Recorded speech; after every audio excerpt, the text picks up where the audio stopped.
In the book of Ecclesiastes, in chapter 3, at the top of the chapter, Solomon writes, "To everything there is a season, a time for every purpose under heaven." He goes on to write, "A time to be born and a time to die."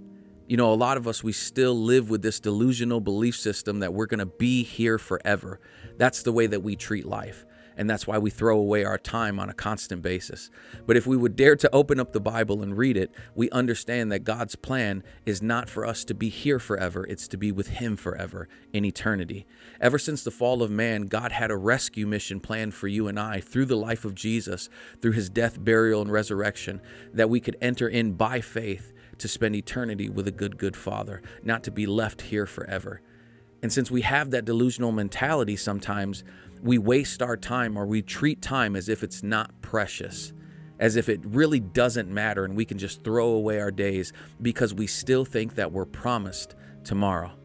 And tomorrow is not promised. God says in the Word, He says it's appointed to man to die once, and then comes the judgment. See, we were purposed to be here. There was a time for you to be born, but there is a time that you and I are heading to where our life here on earth will end. And what's most important is not the first appointment or the second appointment, but what you do in the middle.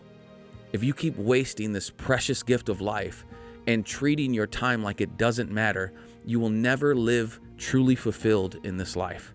Listen, ladies and gentlemen, time is precious, and you can't keep living life like you're promised tomorrow, because nobody has ever given you that promise. Let me give you an example. My friend, Pastor Mandy Riedling, a very dear friend of mine, passed in a horrific car accident back in August.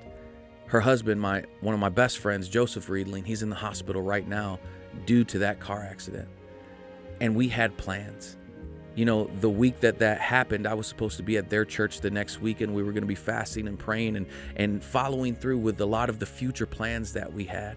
You know, Mandy had plans for the book that she just finished. She had plans for ministry. She had plans for her family.